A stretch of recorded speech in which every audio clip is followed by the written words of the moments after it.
Hello hi friends, welcome to my channel all Telugu updates. మీకోసం Telugu YouTube channel. అందరికీ నమస్కారం అండి. ఈరోజు వీడియోలో మన ఆంధ్రప్రదేశ్ రాష్ట్ర వ్యాప్తంగా ఉన్నటువంటి రేషన్ కార్డుదారులందరికీ కూడా మన కూటమి ప్రభుత్వం హయాంలో ఈ పథకాన్ని తిరిగి ప్రారంభించాలని నిర్ణయం తీసుకుంది.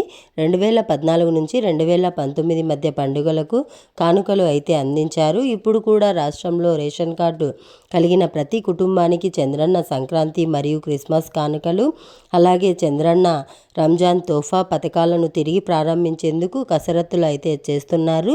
సంక్రాంతి, క్రిస్మస్, రంజాన్ తోఫాలలో రేషన్ కార్డుదారులందరికీ కూడా ఉచితంగా చంద్రన్న కానుకలు అయితే అందిస్తారు.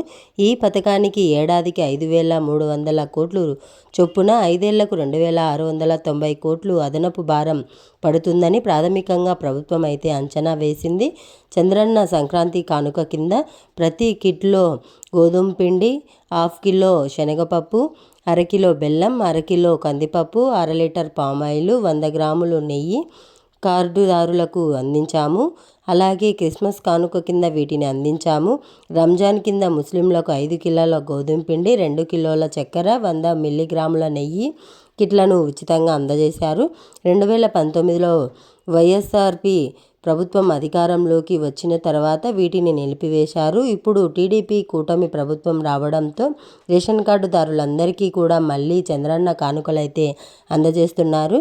రాష్ట్ర వ్యాప్తంగా ప్రస్తుతం 1,48,00,000 రేషన్ కార్డులు ఉండగా ఇందులో 12 లక్షలు పైగా ముస్లిం కార్డుదారులు అయితే ఉన్నారు. అలాగే ప్రతి నెల రెగ్యులర్ కోటా కింద రేషన్ కార్డుదారులకు ఉచితంగా బియ్యంతో పాటు చక్కెర, గోధుమ పిండి, జొన్నలు, సజ్జలు, కందిపప్పు వంటివి కూడా అందజేసేందుకు చర్యలు అయితే తీసుకోవాలని అధికారులను అయితే ముఖ్యమంత్రి ఆదేశించారు. ఇలా రేషన్ కార్డులు ఉన్న వారికి కిట్లను అందజేస్తున్నారు. పేదలు సంతోషంగా పండుగలు జరుపుకునేందుకు ప్రభుత్వం అయితే ఈ నిర్ణయం తీసుకుంది. రాష్ట్రంలో కొత్త రేషన్ కార్డులకు కూడా ప్రభుత్వం జారీ చేయనుంది.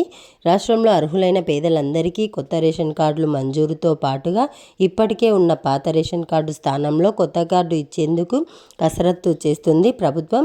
ప్రతి నెల బియ్యంతో పాటు సబ్సిడీ ధరలపై పంచదార, కందిపప్పు, ఇతర నిత్యావసర సరుకులు పంపిణీ చేయనున్నారు.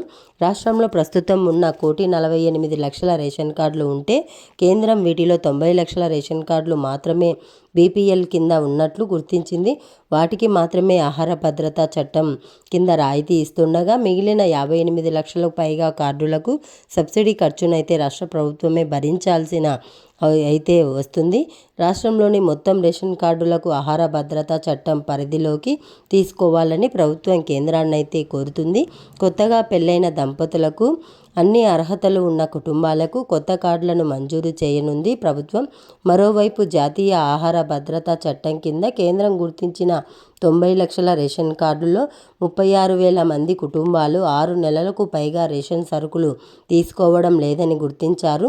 ఆ కార్డులన్నింటినీ తొలగిస్తే వాటి స్థానంలో రాష్ట్ర కార్డులను భర్తీ చేయవచ్చంటున్నారు. అప్పుడు రాష్ట్ర ప్రభుత్వానికి ఏటా 90 కోట్ల వరకు ఆదాయం అవుతుందని పౌర సరఫరాల శాఖ అధికారులు అయితే ప్రభుత్వానికి ప్రతిపాదిస్తున్నారు. గతంలో టీడీపీ ప్రభుత్వం ప్రజల వార్షిక ఆదాయాన్ని బట్టి 2 రకాల రేషన్ కార్డులు అయితే ఇచ్చింది.